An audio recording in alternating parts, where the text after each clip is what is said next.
During the Second World War, an incredible number of men wore the uniform of Nazi Germany. Estimates speak of tens of millions of soldiers who served in various branches of the Wehrmacht and the Waffen-SS. They fought on fronts stretching from the scorching deserts of North Africa to the frozen plains of Eastern Europe. In 1945, this vast military chaos suddenly came to an end. The Third Reich capitulated, and the Allies were faced with a burning dilemma: what to do with the defeated army. In this video, you'll discover the fate of ordinary German soldiers after the end of World War II. We'll look inside the prisoner of war camps of the victorious powers, study the diaries of those who returned from the Gulag, and uncover how former Nazi fighters were integrated into post-war society. In a moment, we'll see that for many of them, the end of the war did not mean long-awaited peace, but rather the beginning of a long and painful journey home. Prepare for a journey full of striking facts and personal stories. In this video, we'll reveal what happened to Nazi soldiers after the war and how their destinies still echo to this day. May 1945. Across the battlefields of Europe, the guns fall silent, and entire German divisions lay down their arms. Germany's capitulation happens in two waves. First, on May 7th in Reims before the Allied command, and then on May 8th in Berlin before the Soviets. For ordinary soldiers, this meant one thing: the end of fighting and an uncertain future in the hands of the victors. In the final days of April and May, hundreds of thousands of exhausted men marched into captivity. On the Western Front, German units tried to surrender to the Americans and the British. Rumors spread that the Western Allies treated prisoners much better than the enraged Red Army. Many German officers even defied Hitler's orders and led their men westward to avoid Soviet captivity.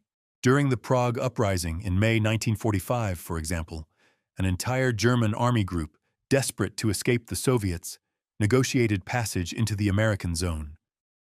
Scenes of German soldiers running toward the Western lines with their hands raised became among the final acts of the war.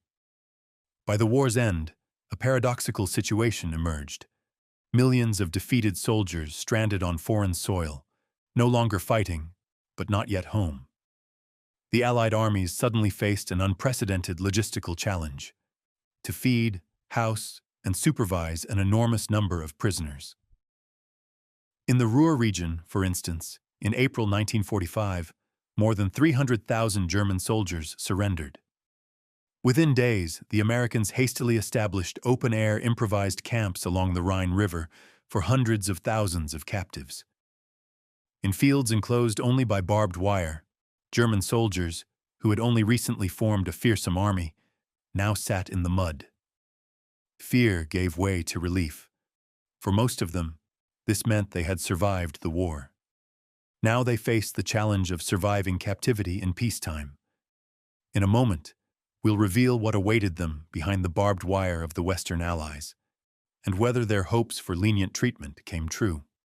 The Western Allies, especially the United States, Britain, and France, captured a massive number of German soldiers in May 1945. Altogether, more than 7 million Germans laid down their arms from Italy through France to Denmark. What conditions awaited them?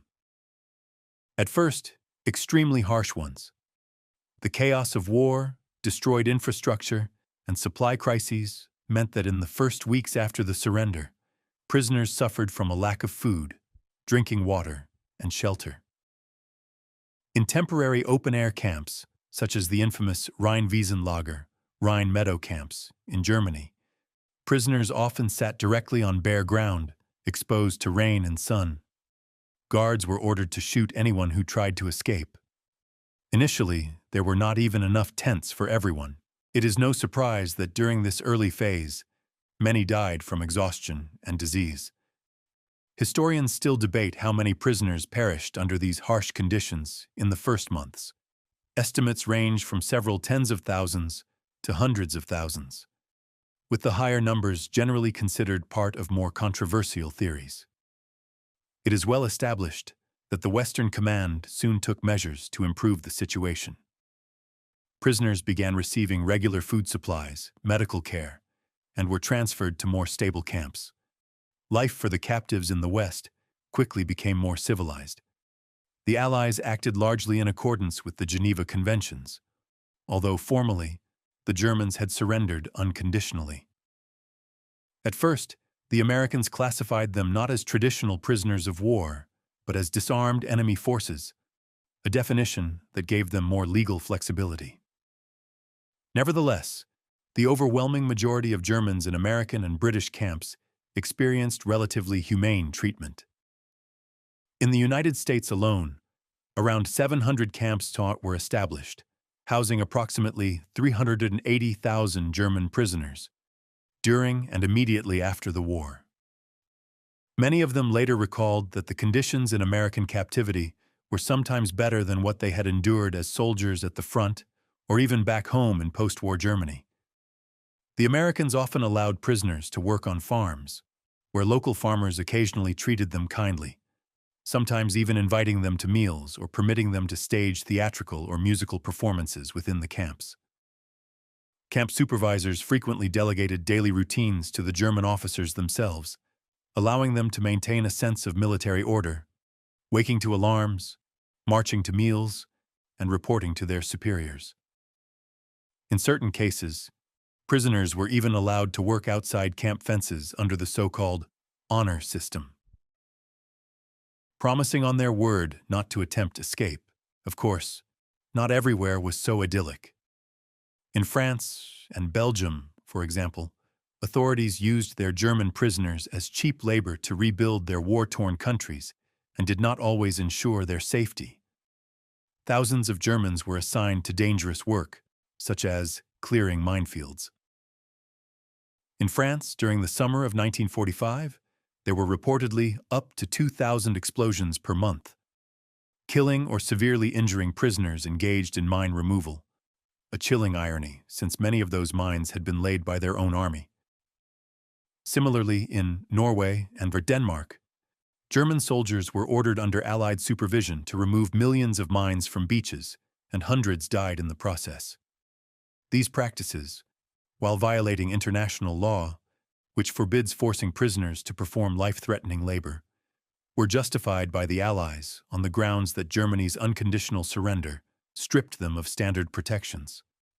This shows that vengeance and the urgent need for reconstruction sometimes led even democratic victors to harsh treatment. Yet, overall, the lives of most German prisoners in Western captivity gradually improved. Food in American camps became so plentiful that some prisoners even gained weight. One German veteran exaggeratedly recalled, "When I was captured, I weighed 58 kilograms. After 2 years in American captivity, I weighed 84. I got so fat my eyes nearly disappeared." Not everywhere, of course, was like that. In Europe, civilians themselves were short on food, so in Britain, for example, prisoners had to work for their meals. Camps organized labor in fields, forests, or clearing post-war debris. Prisoners wore marked clothing with a large P. Abdu, prisoner of war, yet they often worked among civilians and developed human connections with them. Many British farmers and employers who initially distrusted the Germans later came to see them as simply young men in need. Remarkable situations occurred. Some prisoners befriended local families, and even romantic relationships blossomed. There were documented cases of German POWs in America or Britain meeting their future wives during internment. Western prisoners also had access to entertainment and education. The Allies sought to re-educate Germans in the spirit of democracy. Camps screened films documenting Nazi crimes, particularly the horrifying scenes from concentration camps, piles of emaciated bodies, gas chambers, crematoria. For many soldiers who had served Hitler only months before, this was a moment of shock and revelation. Reports state that after one such screening about the Holocaust in an American camp, 1,000 prisoners symbolically burned their remaining Wehrmacht uniforms. So deeply were they shaken by what they had seen. Additionally, camp newspapers were published in German, and Votentiat educational courses were organized to prepare the men for reintegration into peaceful civilian life. Allied command understood that these captives would soon become citizens of post-war Germany, and it wanted to prevent them from returning home filled with hatred or a thirst for revenge. The success of this re-education varied, but the fact remains: most German prisoners who left camps in the United States and Britain went home with a surprisingly positive image of their former enemies. One historian even noted that many German soldiers remembered their years in American captivity as the best period of their lives outside the front lines. Unexpectedly calm and dignified, especially compared to what awaited them back home in bombed-out Germany. The Western Allies soon faced a pressing question: what to do with the millions of prisoners now in their hands? Keeping them in camps indefinitely was impossible. It would be both too costly and inhumane. Moreover, in June 1945, a decision was made to dissolve most of the German army. Thus began a massive repatriation effort. By the end of 1945, the first ships carrying German prisoners sailed from America back to Europe. In Britain and France, trains filled with POWs began departing for Germany. Yet this process was neither immediate nor universal. The Western powers kept a portion of the German prisoners for several more years to help with post-war labor shortages. In Britain, the government used POWs to alleviate its workforce crisis and did not release the last of them until 1947, allowing the remaining Germans working in the fields to finally return home. France, too, however, went even further. Bearing the immense losses and devastation caused by the German occupation, the French government viewed the use of German labor as a form of both reparation and retribution. France retained up to 1 million German prisoners, employing them until high 1948 in rebuilding cities, industries, and infrastructure. Many were sent to work in mines, construction sites, and agriculture. The French justified this by recalling that Nazi Germany had exploited millions of French citizens as forced laborers during the war. Why, they argued, should the Germans not now help rebuild the country they destroyed? Though this contradicted the spirit of international law, the bitterness of the immediate post-war years left little room for mercy. By the autumn of 1948, however, Paris yielded to international pressure and released all remaining prisoners. The last transport of 627 German POWs left France in December 1948. More than 3 years after the war had ended, smaller nations such as the Netherlands and Belgium also held a number of German prisoners until the late 1940s, yet the vast majority of POWs held by the Western Allies returned home much earlier. During 1946, hundreds of thousands left the camps and made their way back to the ruins of German cities and to their families. The Allied command released them gradually to prevent chaos, since Germany at that time lacked sufficient housing and supplies for the returning men. Some Germans, however, were luckier than others, those captured by American forces in the Protectorate of Bohemia and Moravia. In the summer of 1945 were released after only a few weeks and allowed to walk home. Similarly, Canadian and other Western Allied units on the front released many prisoners soon after Germany's surrender, if they deemed them to pose no threat. The only exceptions were members of the SS and others suspected of war crimes. These men remained in custody for investigation and possible trial. For most ordinary Wehrmacht soldiers, however, freedom came relatively early. By late 1945, ragged columns of men with backpacks could be seen trudging along German country roads, returning to their villages on foot. After years of war and a brief interlude in captivity, they now faced the reality of a defeated homeland. There were no parades to welcome them, no celebrations of heroism. Germany lay in ruins, and its people were too preoccupied with finding food and shelter to rejoice. Nevertheless, the majority of those returning from Western captivity managed to reintegrate into post-war life fairly smoothly. It is also worth noting that around 5,000 German POW from American camps ultimately chose not to return to Germany at all, instead emigrating to the United States. After years in captivity, many had learned the language, made friendships, or even fallen in love, and America represented a new beginning. Thousands more later visited the U.S. as free men. One example was Rüdiger von Weckmar, a former officer who befriended Americans during his imprisonment and later served as West Germany's ambassador to the United Nations in New York. Such stories stand as proof that former sworn enemies could, within just a few years, become allies, and often even friends. Yet not all German soldiers' fates were so conciliatory. In a moment, we'll turn to a very different experience: captivity from which the return home was measured not in months, but in long and punishing years. On the Eastern Front, Germany's surrender had an entirely different meaning. The Red Army troop, which had taken Berlin, carried the weight of unimaginable suffering and losses caused by the Nazi invasion. The Soviet Union lost more than 20 million citizens, and the Nazi forces had left a scorched earth across the East. It is therefore no surprise that compassion toward German prisoners was not a defining feature of Soviet treatment. As one historian put it, the Germans could not expect mercy from the other side when they themselves had shown none. During the war, over 3 million Soviet prisoners of war perished in German captivity.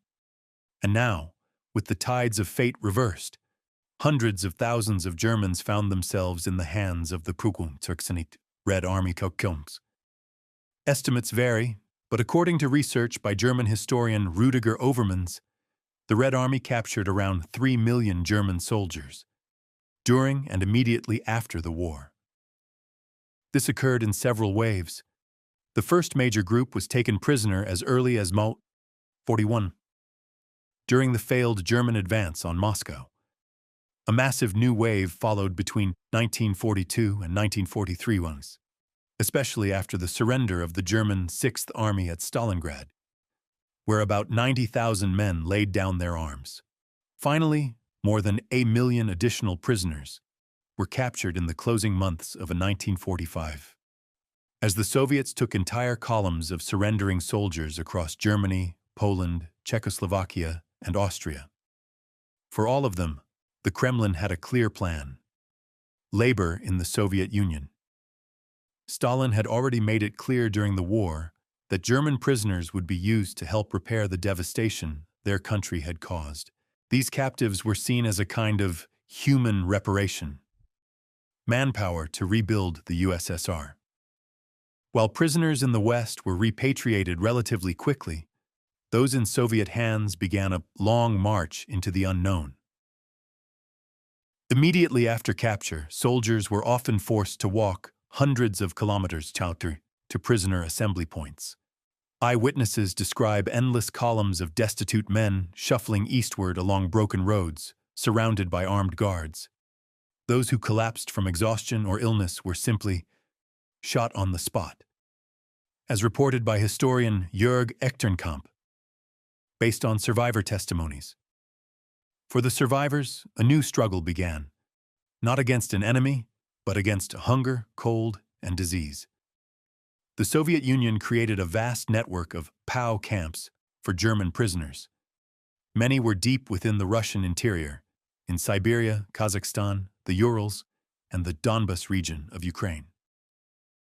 The purpose was both to isolate the Germans from the outside world and to use them wherever destroyed industry and mines needed rebuilding.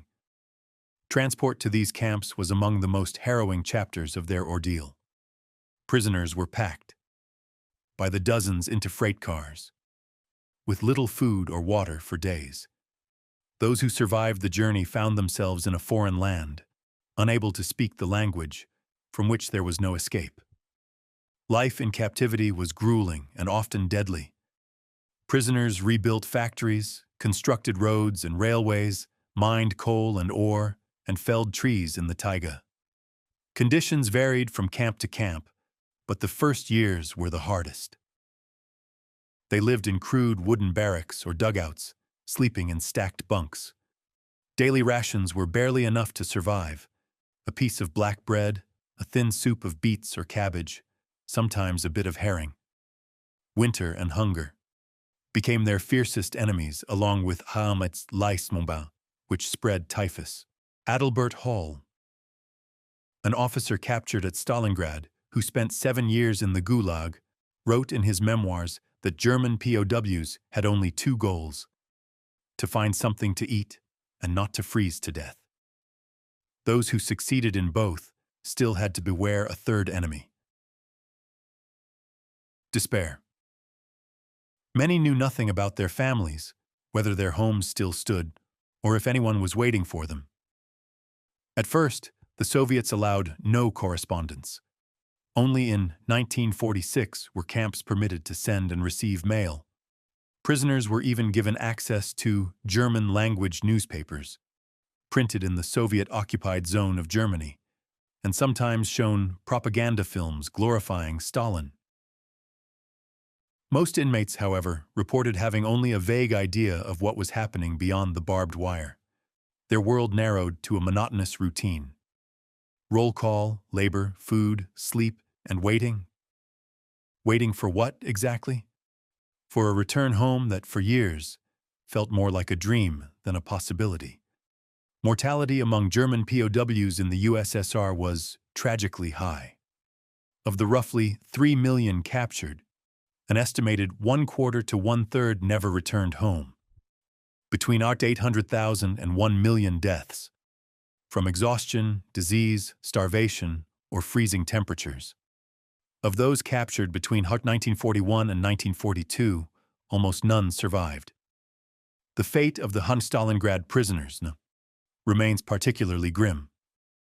Of approximately 90,000 soldiers of the 6th Army captured in February 1943, only about 6,000 returned home 13 years later. In other words, just 1 in 15 survived. The vast majority perished within the first few months after Stalingrad's surrender. Weakened by battle, the soldiers could not endure the forced marches through the brutal winter of early 1943. They collapsed from exhaustion, froze during night halts, or succumbed to dysentery, typhus, and other infections. Their guards had neither the resources nor the inclination to show mercy after the suffering Stalingrad had inflicted on the Soviet people. Death accompanied them long after they had laid down their arms. They collapsed from exhaustion, froze to death during overnight halts in the bitter cold, and succumbed to dysentery, typhus, and other infections. Their guards lacked both the means and the will to care for them, especially after Stalingrad had cost the lives of hundreds of thousands of Soviet soldiers. Death followed many even after they had laid down their arms. Those who survived the critical first months still hoped that conditions might gradually improve. The Soviet government understood that dead workers were of little use. And over time it introduced slightly better treatment, minimal medical assistance, and small labor incentives. Prisoners who met their work quotas received a modest wage in rubles, which they could spend in camp stores on extra food or cigarettes. Some camp commanders were harsh ideologues. Others treated the prisoners more humanely. It depended on time and place. It is generally said that after Stalin's death in March 1953, when the overall atmosphere in the USSR began to ease, the remaining German prisoners felt the change. Supervision became less strict, food rations improved, and in some camps prisoners were even allowed limited movement outside the camp without direct escort. For many, however, these small improvements came too late. One such late returnee was Kurt Keller, a German soldier captured in Poland in 1945. He was sent to Magnitogorsk, Siberia, where he spent several years doing hard labor, mostly logging and construction. Decades later, in the 1990s, he returned to Magnitogorsk as an old man, curious to see the place in peacetime. At the gate, an elderly Russian woman greeted him with a smile and said, "It's good you came back to see it. I remember the German prisoners well. You always worked hard." That brief, bittersweet encounter symbolized how the locals saw the German POWs, not as heroes or villains, but simply as laborers. Anonymous figures who had helped rebuild what war had destroyed. As for when these men finally returned home, for some, never to. The fates of up to 1.13 million German soldiers remain unresolved. They are still officially listed as missing in action. Many of them likely perished somewhere in the Gulag, their graves and names lost forever. The luckier ones did make it home, but only after enduring years of captivity. The Soviet Union began releasing prisoners in several waves. The first major wave of repatriation came in 1946 when Moscow unexpectedly allowed over 1 million Germans to return home. These were mainly the sick, wounded, and those captured at the very end of the war who were not considered dangerous. They returned via long train journeys through Poland, disembarking in Frankfurt an der Oder, on the border of the Soviet occupation zone in Germany. Many were emaciated, skeletal, and deeply scarred by the Gulag. But at least they had returned relatively early. Hundreds of thousands of others, however, remained behind in the USSR. Further groups were released in 1947 and 1948, as Soviet leadership weighed both political considerations and economic needs. At the Moscow Conference of Foreign Ministers. In April 1947, the victorious powers even agreed that all POWs should be freed by the end of 1948. The Western Allies fulfilled this commitment, but the Soviet Union did so only partially. Although the USSR released and repatriated a significant number of prisoners in the summer of 1947, for instance, in Czechoslovakia, only about 8,000 German prisoners remained, compared to around 50,000 Talzern in 1945. Moscow still kept the door open to further detentions. The Soviet government declared that many prisoners were being held on suspicion of serious crimes or sabotage. In other words, thousands of Germans were informally labeled as war criminals and sentenced to long terms of forced labor. According to historian Jörg Echternkamp, between 1949 and 1950, Soviet courts issued around 34,000 sentences for extended hard labor against German POWs. In most cases, these rulings merely legalized what was already happening. The prisoners simply continued their work in camps, now officially as convicted offenders, often with sentences of up to 25 years. Among them were members of the SS police forces or simply ordinary soldiers who happened to be captured with documents or evidence suggesting involvement in atrocities against civilians. Many others, however, were convicted without proof, as scapegoats in show trials or collective punishment. These unfortunate men then spent nearly a decade longer in the Gulag after the war had ended. A true turning point came only in the mid-1950s. With Stalin's death in 1953, the new Soviet leadership, as part of the emerging Khrushchev thaw, decided to gradually close this grim chapter of history. The remaining German prisoners were gradually concentrated into a few large camps as preparations for their release began, a process influenced as much by diplomacy as by politics. West German Chancellor Konrad Adenauer personally traveled to Moscow in 1955, where he insisted on the repatriation of the last German prisoners. His negotiations proved successful. In October 1955, roughly 10,000 remaining POWs returned to Germany from the Soviet Union. Among them were men who had spent 10 to 14 years in captivity since the end of the war. In Germany, they became known as the late returnees, Spätheimkehrer. Their arrival triggered a wave of powerful emotion. Many of their families had long mourned them as dead. Newspapers published heartbreaking photographs. One famous image showed a father stepping off a train to embrace his 12-year-old daughter. Seeing her for the first time since her Maprodeta birth in 1943.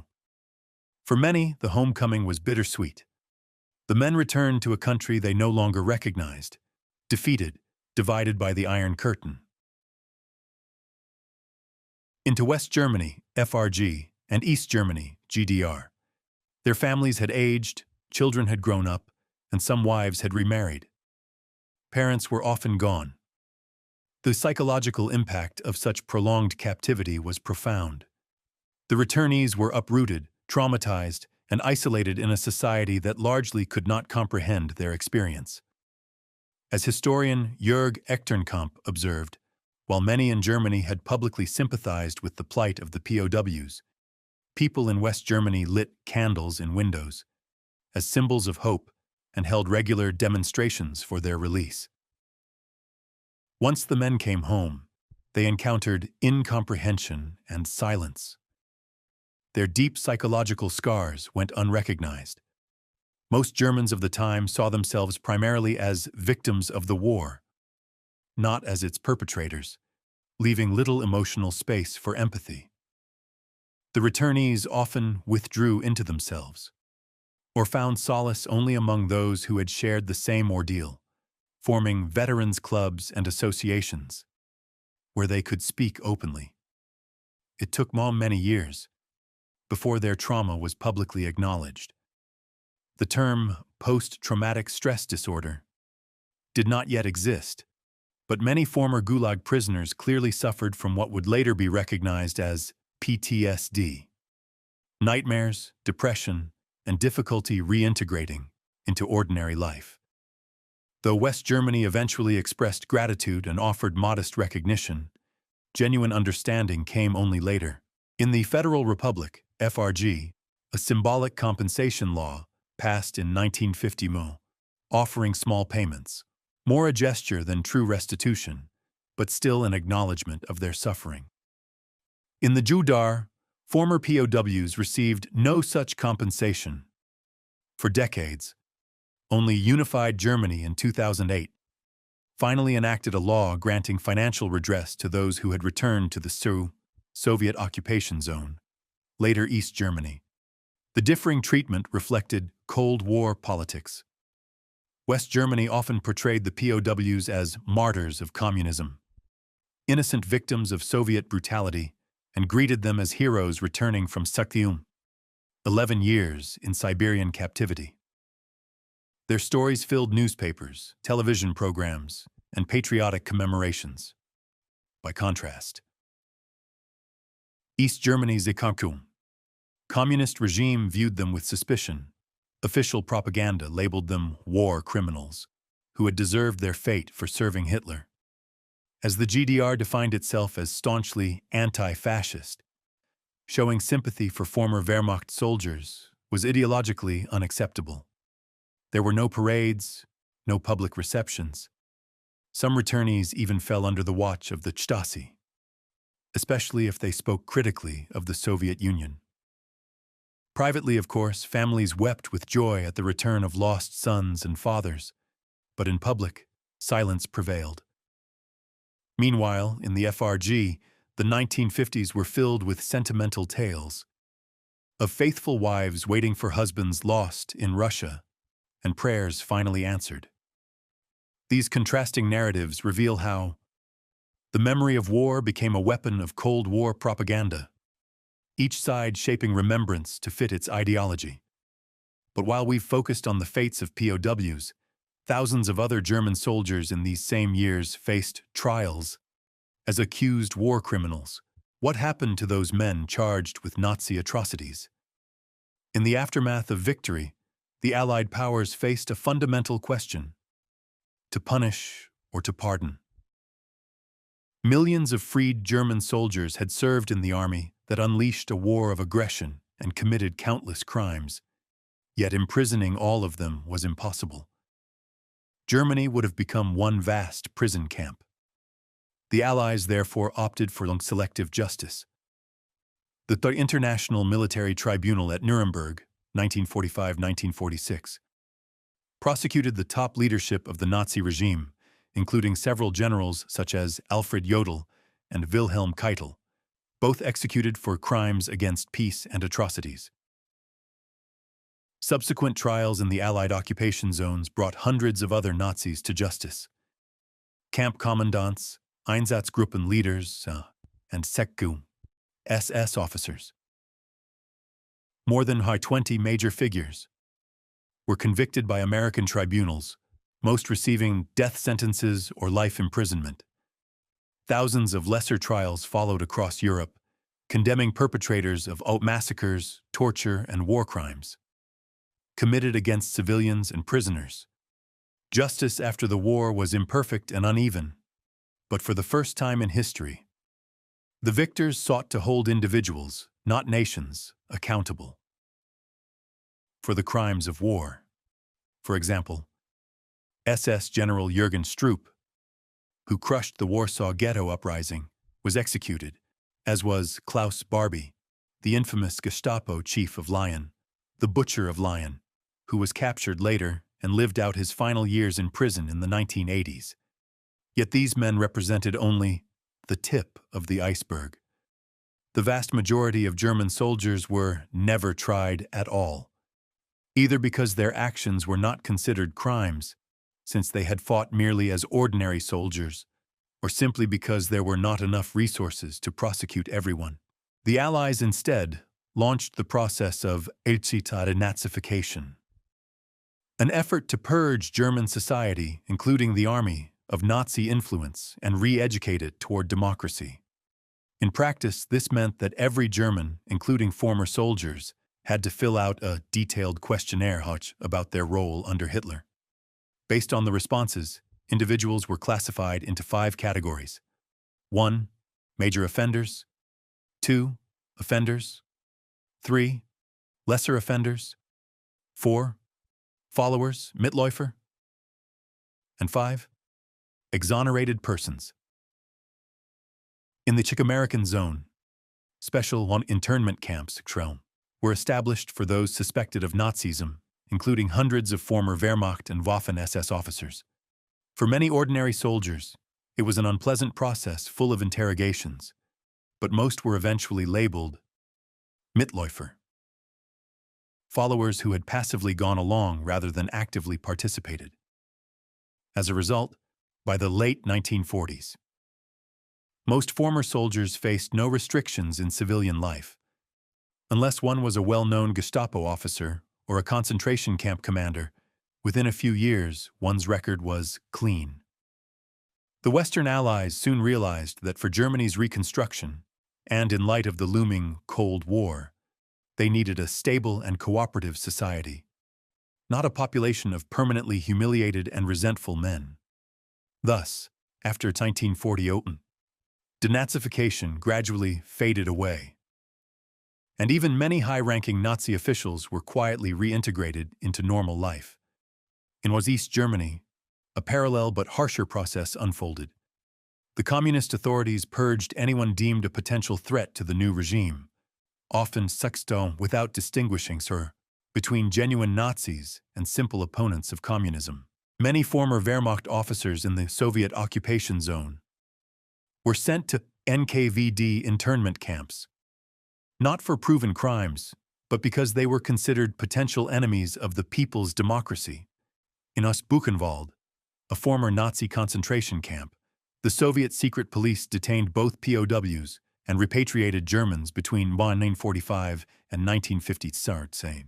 Many died there of disease and starvation, never formally accused of anything. Among them were men merely suspected of collaboration with Western intelligence or denounced by neighbors. Overall, however, the majority of former German soldiers, once screened, were allowed to rejoin efforts to rebuild the country. A famous statement by General Dwight D. Eisenhower, Supreme Commander of the Allied Forces, summarized this pragmatic approach. The aim is not to destroy the Germans as a people, but to turn them from Nazis into human beings. It was both practical and humane. By 1948, Britain had granted amnesty to nearly all former Nazi Party members not directly involved in crimes, allowing them to hold public office again. In West Germany, Chancellor Konrad Adenauer's government passed the 1950 amnesty law, ending prosecution for many minor wartime offenses.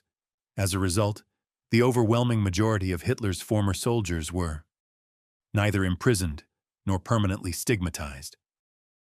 After brief captivity or denazification reviews, they returned to their families, traded uniforms for civilian clothes, and became workers, farmers, clerks, or craftsmen. Some survived through barter trips to neighboring regions, exchanging goods for food or helping on farms in return for shelter. They built makeshift housing from rubble. Ordinary men, from teenagers to those in their 40s, suddenly responsible for rebuilding families and lives without a rifle in hand. Yet the weight of their wartime past never disappeared. So German society soon began to debate how guilty the ordinary soldier truly was. In the first post-war years, especially in West Germany, the dominant belief was that the regular frontline soldier had merely done his duty, while the real atrocities had been committed by the SS and Gestapo. Thus arose the enduring myth of the clean Wehrmacht, the notion that the regular army fought honorably and bore no guilt for war crimes. This myth was reinforced both by veterans' associations, eager to defend their honor, and by the Western allies, who did not wish to demoralize their new partner in the Cold War. By the 1950s, West German society celebrated the courage and suffering of its soldiers in battle or captivity, rather than reflecting on their complicity in atrocities. In contrast, East Germany's regime vilified all former Wehrmacht members, but paradoxically avoided examining individual guilt, focusing instead on glorifying communist resistance fighters. Most quiet veterans were simply used as laborers and occasionally subjected to socialist re-education. Ultimately, the fate of Nazi soldiers depended on whether one was branded a criminal or merely a soldier. Tens of thousands bore the stigma of SS or NSDAP membership, which briefly complicated their lives. But in the climate of Cold War pragmatism and rapid amnesties, even many former SS men eventually became ordinary citizens once again. Indeed, former members of the SS were barred from serving in the new German army or police. The doors to those institutions were closed to them, yet many found other paths, working in private industries or starting small businesses. At the same time, numerous veterans organizations emerged, especially in West Germany, to represent the interests of former soldiers, advocating for pensions, recognition of wartime service, and reintegration into society. The most controversial of these was the HIAG Association, founded in 1951 by former Waffen-SS members. HIAG sought to rehabilitate the image of SS veterans, arguing that they had been honorable soldiers like others. The organization published memoirs, lobbied for the release of imprisoned SS officers, and denied or minimized the responsibility of the SS for war crimes. This provoked sharp opposition from international opinion, especially from Jewish organizations and Allied veterans. Nevertheless, in West Germany, many former SS members gradually reintegrated into civilian life, albeit under a lingering social stigma. From enemies to allies, the Cold War shift. As the Cold War intensified, the fate of Nazi soldiers took on a new dimension. By the late 1940s, it had become clear that the former enemies of the West would soon become its allies against the Soviet bloc. Because Germany was now divided, two new German armies emerged, one in the Kuki, west, and one in the Chaktin, east. But who could fill their ranks except the men who already had military experience? In 1955, the Federal Republic of Germany, FRG, joined NATO and founded its new army, the Bundeswehr. Inevitably, it relied on former Wehrmacht officers and NCOs to build it. The vast majority of these men were not tainted by Nazism. They were professional soldiers, many of whom had privately opposed Hitler. For example, General Adolf Heusinger, who had served in the wartime general staff and was present during the failed July 1944 assassination attempt on Hitler, became the first Inspector General of the Bundeswehr. Hans Speidel, a former Wehrmacht colonel who had collaborated with the anti-Hitler resistance, was promoted to general and later became NATO's supreme commander of Allied land forces in Central Europe. These men embodied both continuity and transformation. Continuing their military careers, but now sworn to a democratic constitution and aligned with the West. In its early years, the Bundeswehr counted thousands of former Wehrmacht officers and NCOs. Without them, a functioning modern army could not have been built, yet the West German government made sure that the new force would not repeat the spirit of the old Prussian militarism. Soldiers underwent a political education, emphasizing democratic values and civic responsibility. Still, the past could not be entirely erased. Many veterans brought their frontline camaraderie and memories into the barracks. Old legends of brotherhood and valor circulated quietly, but outwardly, the Bundeswehr defined itself as a fundamentally different army from Hitler's. The East German Mirror. In 1956, the German Democratic Republic, GDR, established its own force, the National People's Army, NVA. It too drew upon some former Wehrmacht soldiers, especially technicians and junior officers, but the high command was reserved for politically reliable cadres. People who had fought alongside the Soviets, lived in exile in Moscow, or at least demonstrated unquestioned loyalty to Marxism-Leninism.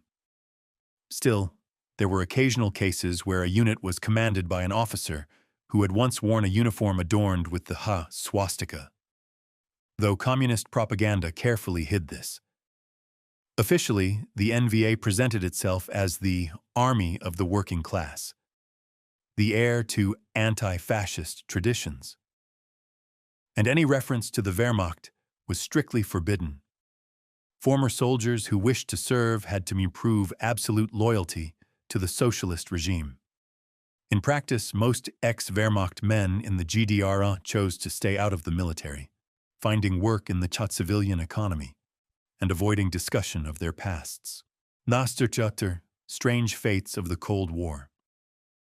The Cold War also produced strange twists of destiny. Intelligence agencies on both sides recruited experts from among their former enemies. The Koksiakon, for example, cooperated with General Reinhard Gehlen, the head of Nazi military intelligence on the Eastern Front. Gehlen had preserved a vast archive on the Soviet Union and became a valuable asset to the Americans. In 1956, he was appointed first director of the West German Intelligence Service, BND. In his agency, he employed numerous former Wehrmacht and even ex-SS officers, believing their anti-communist experience made them useful in the new struggle. Similarly, in the United States, Operation Paperclip brought hundreds of German scientists and engineers across the Atlantic. Many had been part of the Nazi war effort, though not necessarily soldiers, among them Werner von Braun, the rocket engineer behind the V-2 program, who went on to become a leading figure in NASA's space program. Their Nazi pasts were quietly overlooked for strategic reasons. The Cold War made them valuable assets. The Soviets did the same on their side, employing captured German specialists in aircraft and weapons design, even while publicly claiming they did not collaborate with fascists. Thus, many former soldiers found themselves in a strange position. Once they had fought for Hitler, and within a decade they were again in uniform, now under NATO or the Warsaw Pact. From sworn enemies, they had become partners and colleagues. It was not uncommon for a former Wehrmacht general, who had once fought the Red Army, to later plan joint NATO exercises against it, sometimes alongside American and British officers. He had faced in battle. History, it seems, had a dark sense of irony. But not all former Nazi soldiers accepted defeat or the post-war world. Some chose instead to disappear, reinventing themselves elsewhere, often in Latin America or the Middle East, seeking to escape both justice and memory. Right after Germany's defeat, some fanatical Nazis tried to form a secret resistance movement known as Werwolf. These underground units were meant, in the imagination of Nazi diehards, to wage a guerrilla war behind Allied lines. In reality, Werwolf carried out only a few acts of sabotage and terror, such as the assassination of Aachene's mayor appointed by the Americans. However, most Germans were utterly exhausted by war, and Werwolf never became a mass movement. The Allies quickly tracked down and neutralized these small groups. Those caught carrying out armed sabotage were often executed as bandits or terrorists. Many young men from the Hitler Youth or SS who participated in such desperate acts paid with their lives even after the war had ended. Escaping justice. In contrast, hundreds of thousands of others took a safer path, discarding their uniforms, blending in among the millions of refugees, and vanishing. The chaos of post-war Europe was fertile ground for unforged identities. It was not unusual for an SS officer with blood on his hands to obtain fake papers and pass himself off as an ordinary soldier or even as a civilian returning from forced labor. In the ruins of Germany, it was nearly impossible to verify whether a 30-year-old man claiming to be a farmer from Thuringia was truly that, or a mass executioner from Auschwitz. Despite the Allied powers' enormous efforts to track down major war criminals, thousands of minor Nazis slipped away, quietly reintegrating under new names. Many lived the rest of their lives in fear of discovery. But not all were ever found. For example, Alois Brunner, assistant to Adolf Eichmann and responsible for the murder of thousands of Jews, managed to escape and allegedly lived into old age in Syria under a false identity. The rat lines, organized Nazi escape routes. This brings us to the organized emigration networks of Nazis. Rumors and legends about secret rat lines. Clandestine routes used by former Nazi officials to flee Europe are numerous, but the truth is equally fascinating. Through neutral countries, especially Italy, and with help from certain clergymen in the Catholic Church, who provided humanitarian aid and false documents out of compassion, hundreds or even thousands of Nazi officials escaped via Spain under Franco to Latin America. Their primary destinations were Argentina, Brazil, and Chile, whose governments had no interest in extraditing them. Famous examples include Adolf Eichmann, the architect of the Holocaust, who hid in Argentina until Israeli Mossad agents tracked him down and kidnapped him in 1960. Josef Mengele, the infamous Auschwitz doctor who evaded justice and lived in South America until his death in the 1970s. Klaus Barbie, the Gestapo chief of Lyon, the Butcher of Lyon, who astonishingly worked for the CIA for a time before escaping to Bolivia. These were not ordinary soldiers, but even lower-ranking SS men managed to escape as well, blending into German émigré colonies in Argentina or Paraguay. Many lived peacefully among fellow expatriates, protected by local authorities, and their wartime pasts were often uncovered only decades later, if at all.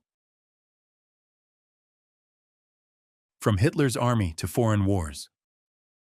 Another chapter in this story was the departure of former German soldiers to fight in new wars. Post-war Europe had no use for millions of veterans. Germany had no army, and other nations did not want to enlist former enemies. Thus, some high-professional soldiers and adventurers sought fortune elsewhere. The most famous example was the French Foreign Legion.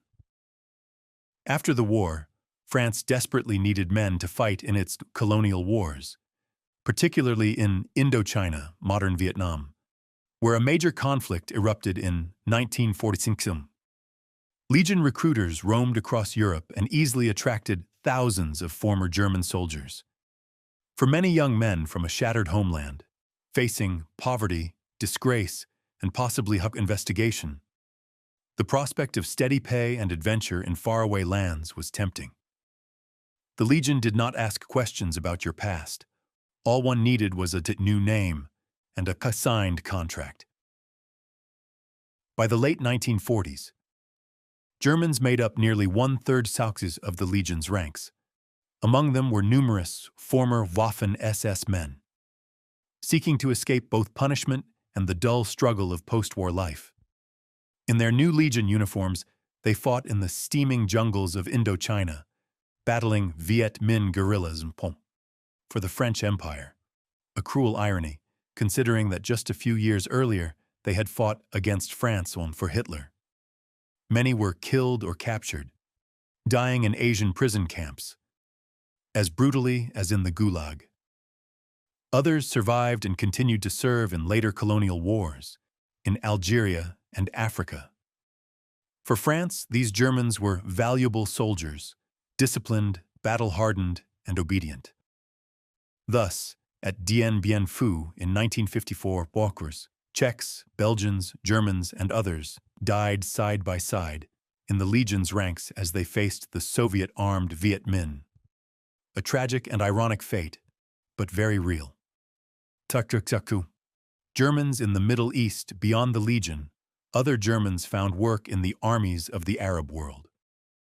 In the early 1950s, hundreds of former Wehrmacht officers traveled to the Middle East, offering their services as military advisors.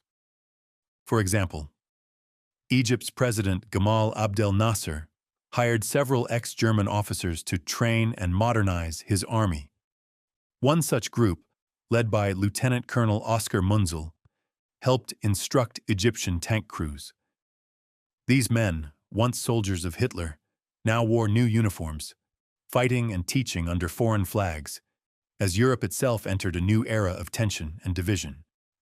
Indeed, countries such as Syria, Saudi Arabia, and even Indonesia occasionally employed European military specialists without asking too many questions about their past.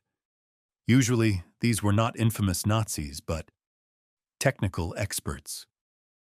Specialists in rocketry, artillery, aviation, and other military technologies. For them, the work was well-paid and practical, and many ended up settling permanently in those countries. A new life overseas emigration to far-off lands was not limited to war criminals.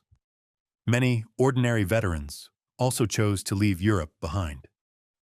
Canada, Australia, Brazil, and the United States became new homes for such hundreds of thousands of Germans. Refugees and emigrants seeking a fresh start, free from the stigma of defeat, the United States, in particular, launched migration programs for skilled workers, which included many former soldiers who had since retrained as mechanics, technicians, or engineers. In their new homelands, their pasts faded into anonymity. They became Johns and Freds, ordinary citizens whose wartime stories survived only in quiet letters exchanged with fellow German émigrés. Most of these men integrated completely, building new families and careers and leaving behind the ruins of Europe. Burden of a lost cause.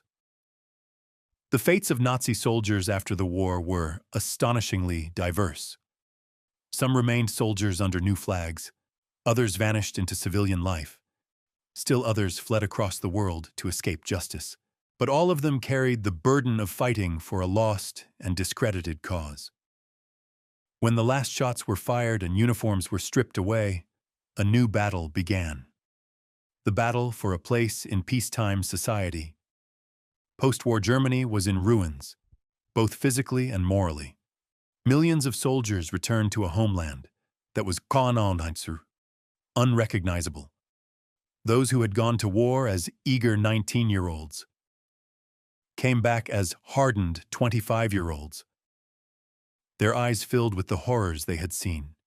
Their youth was gone, their comrades dead, their nation divided. They had to start civilian life from scratch, often without education, having spent their formative years in the army.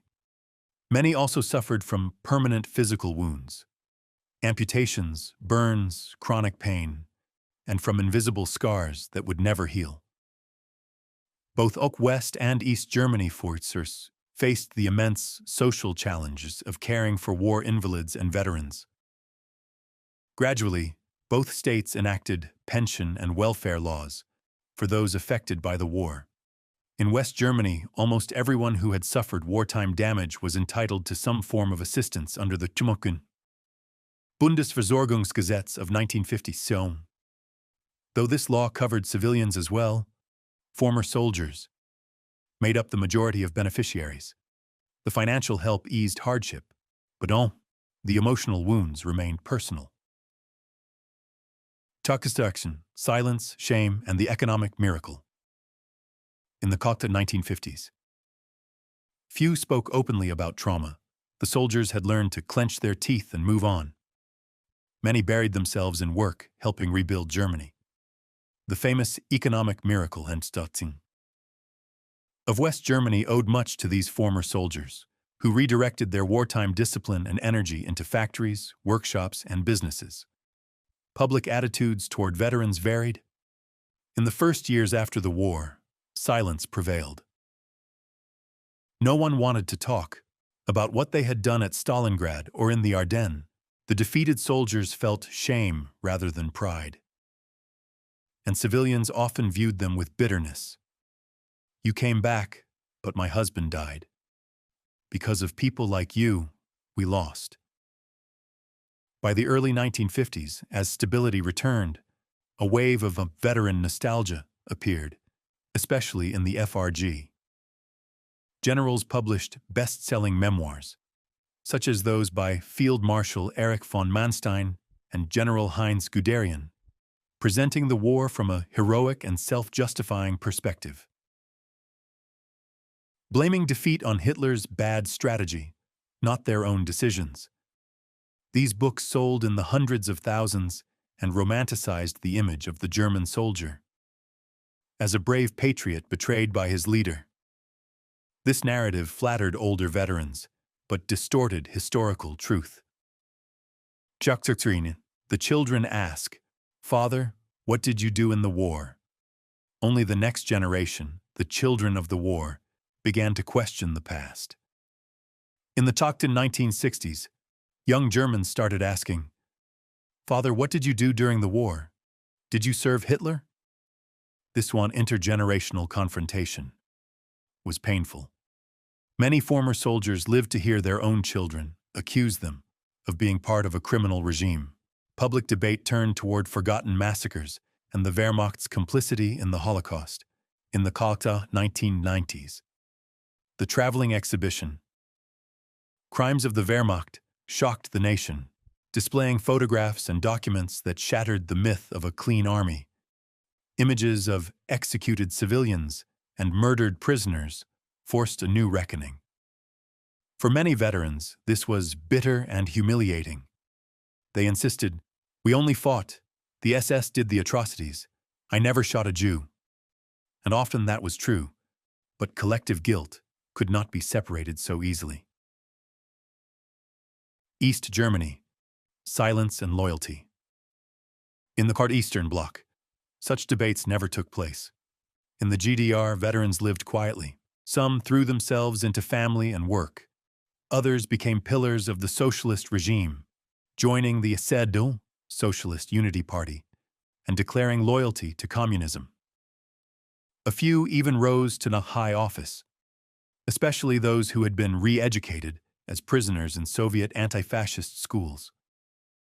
The National Committee for a Free Germany, founded during the war by communist German POWs in the USSR, provided several future leaders of East Germany, such as Wilhelm Zeisser, a former Comintern agent, and General Vincenz Müller. Once a Wehrmacht officer captured near Minsk, who later joined the communists and became an NVA general.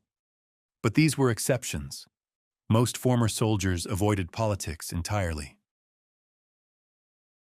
Memory in film and culture. Post-war decades produced countless books and films about the war. Their portrayals of German soldiers varied by ideology. In 1950s West Germany, films like 0815 depicted soldiers humanely, criticizing harsh Prussian officers rather than the men themselves. In East Germany, films painted the Wehrmacht as a gang of fascists, while glorifying communist partisans. By the 1960s and 1970s, Western cinema became more nuanced, showing German soldiers as tragic, conflicted men, not purely villains. Former soldiers often served as technical advisors, ensuring realistic portrayals. For instance, The Bridge at Remagen and The Battle of the Bulge. Both consulted ex-Wehrmacht officers who wanted to ensure German soldiers were shown as professionals, not fanatics.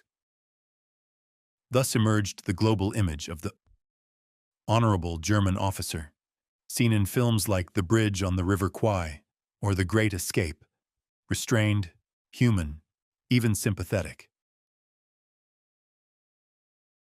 The final lesson.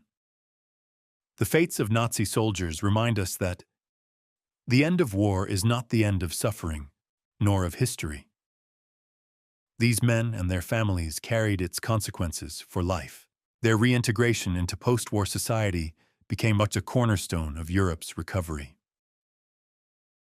The way the victors treated them set standards for the future.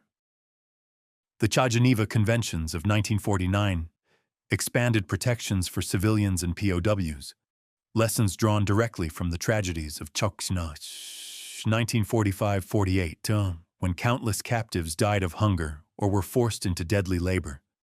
The story of Germany's soldiers after the war is both a warning and a hope.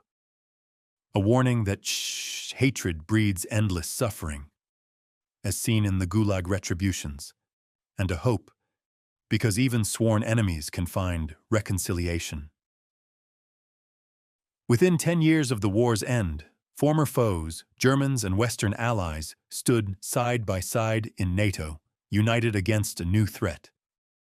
Reintegrating former enemies, including the simplest of soldiers, became a key to Europe's reconstruction.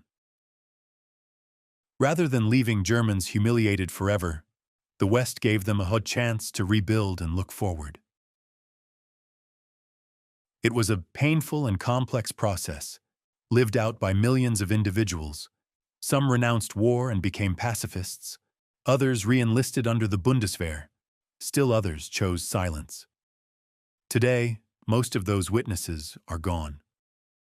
The last veterans of World War II live quietly into old age, and their grandchildren may still ask, "Grandfather, you were in the war. What did you do after?" And perhaps he answers softly, over a cup of tea, telling how he walked home across the bombed-out ruins of Europe, built a shelter from nothing, and started life anew. Maybe he shows a faded 1956 photograph, a daughter embracing him at the station, meeting her father for the first time since infancy. These small human stories form part of a vast collective one. Today, we live in a peaceful Europe where Germans and former enemies are partners, a peace built, in part, on how the world chose to treat its defeated soldiers. Post-war reconciliation was never inevitable. It had to be constructed, and most former soldiers helped build it.